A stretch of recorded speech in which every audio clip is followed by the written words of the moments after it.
ನಾವು ಪ್ರೀವಿಯಸ್ ವಿಡಿಯೋನಲ್ಲಿ ಶ್ರೀ ವೆಂಕಟೇಶ್ವರ ಸ್ವಾಮಿಗೆ ತುಳಸಿ ಮಾಲೆಯನ್ನು ಹೇಗೆ ಕಟ್ಟೋದು ಅಂತ ನೋಡಿದ್ವಿ ಅಲ್ವಾ. ಇವತ್ತಿನ ವಿಡಿಯೋನಲ್ಲಿ ಸಂಕಷ್ಟಹರ ಚತುರ್ಥಿ ಪ್ರಯುಕ್ತ ಗಣಪತಿಗೆ ಗರ್ಕೆ ಮಾಲೆಯನ್ನು ಹೇಗೆ ಕಟ್ಟೋದು ಅಂತ ನೋಡೋಣವಾ. ಈ ರೀತಿ ಮಾಲೆಯನ್ನು ಒಂದ್ಸಲ ಕಟ್ ನೋಡಿ ಗರ್ಕೆ ಮಾಲೆ ಇಷ್ಟು ಚೆನ್ನಾಗಿ ಕಟ್ಬೋದಾ ಅಂತ ನಿಮಗೆ ಅನ್ಸತ್ತೆ. ಈ ಒಂದು ಮಾಲೆಯನ್ನು ಮಾಡೋದಕ್ಕೆ ಮೊದಲಿಗೆ ಗರ್ಕೆಯನ್ನು ತಗೊಂಡು ಸಣ್ಣ ಸಣ್ಣ ಬಂಚ್ಗಳ ರೀತಿಯಲ್ಲಿ ಕಟ್ಟಿಟ್ಕೋಬೇಕು. ನೀವು ಈ ರೀತಿ ಬಂಚ್ಗಳನ್ನು ಮಾಡ್ಕೋಬೇಕಾದ್ರೆ ಒಣಗಿರೋ ಹುಲ್ಲಿರುತ್ತೆ, ಅದ್ರ ಜೊತೆಗೆ ಒಣಗಿರೋ ಕಡ್ಡಿಗಳು ಇವನ್ನೆಲ್ಲ ತೆಗೆದು ಆದಷ್ಟು ನೀಟಾಗಿ ಬಂಚ್ಗಳನ್ನು ರೆಡಿ ಮಾಡ್ಕೋಬೇಕಾಗತ್ತೆ. ನೀವು ಈ ರೀತಿ ಬಂಚ್ಗಳನ್ನು ಮಾಡಬೇಕಾದ್ರೆ ಬೇರ್ ಭಾಗನ ಕಟ್ ಮಾಡಿ ತೆಗೆದುಬಿಡಿ. ಈಗ ಒಂದು ಗಟ್ಟಿ ದಾರಾನ ತಗೊಂಡು ಈ ಒಂದು ಗರ್ಕೆ ಬಂಚನ್ನು ಆದಷ್ಟು ಟೈಟ್ ಆಗಿ ಕಟ್ಕೊಳ್ಳಿ. ಈ ಒಂದು ಗಂಟು ಲೂಸ್ ಆದಾಗ ಮಧ್ಯದಲ್ಲಿರೋ ಅಂಥ ಗರ್ಕೆ ಹುಲ್ಲು ಬಿಡಿಸ್ಕೊಂಡು ಬರೋ ಅಂಥ ಚಾನ್ಸಸ್ ಭಾಳ ಇರುತ್ತೆ. ಈ ಸ್ಟೆಪ್ ನಿಮಗೆ ಸ್ವಲ್ಪ ಟೈಮ್ ತಗೊಳತ್ತೆ. ನಿಧಾನವಾಗಿ ಸ್ವಲ್ಪ ಟೈಮ್ ತಗೊಂಡಾದರೂ ಸರಿ ಆದಷ್ಟು ನೀಟಾಗಿ ಈ ಬಂಚ್ಗಳನ್ನು ರೆಡಿ ಮಾಡ್ಕೊಳ್ಳಿ.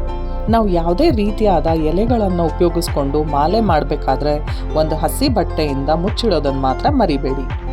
ಇವತ್ತಿನ ಈ ಒಂದು ಗರ್ಕೆ ಮಾಲೆಗೆ ನಾನು ಯೂಸ್ ಮಾಡ್ತಿರೋದು ಹನಿ ಮಸ್ಟರ್ಡ್ ಕಲರಲ್ಲಿರೋ ಅಂಥ ಸೇವಂತಿಗೆ ಹೂವು.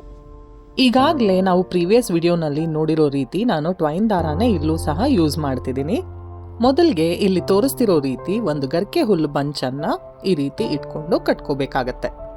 ನೀವು ಎರಡನೇ ಬಂಚು ಗರ್ಕೆ ಹುಲ್ಲು ಇಟ್ಟಾಗ ಒಂದು ಸೇವಂತಿಗೆ ಹೂವನ್ನು ಜೊತೆಗೆ ಸೇರಿಸ್ಕೊಳ್ಳಿ. ಅಂದರೆ 2 ಗರ್ಕೆ ಹುಲ್ಲು ಬಂಚ್ಗಳ ಮಧ್ಯೆ ಒಂದು ಸೇವಂತಿಗೆ ಹೂ ಬರಬೇಕು. ಆದಷ್ಟು ಈ ಒಂದು ಗಂಟನ್ನು ಸ್ವಲ್ಪ ಸ್ಟಿಫ್ ಆಗಿ ಟೈಟ್ ಆಗಿ ಹಾಕ್ಕೊಳ್ಳಿ. ನಾನು ಪ್ರೀವಿಯಸ್ ವಿಡಿಯೋನಲ್ಲಿ ತುಳಸಿ ಮಾಲೆ ಕಟ್ಟಬೇಕಾದ್ರೆ ಹಳದಿ ಕಲರ್ ಇರೋ ಅಂಥ ಸೇವಂತಿಗೆ ಹೂವನ್ನು ಯೂಸ್ ಮಾಡಿದ್ದೆ. ಇಲ್ಲಿ ನಾನು ಹನಿ ಮಸ್ಟರ್ಡ್ ಕಲರ್ ಸೇವಂತಿಗೆ ಯೂಸ್ ಮಾಡಿದ್ದೀನಿ. ನೀವು ನಿಮ್ಮ ಇಷ್ಟ ಬಂದಿದ್ದ ಕಲರ್ ವೈಟ್, ಪಿಂಕ್, ಪರ್ಪಲ್ ಯಾವ್ದು ಬೇಕಾದರೂ ಯೂಸ್ ಮಾಡ್ಬೋದು.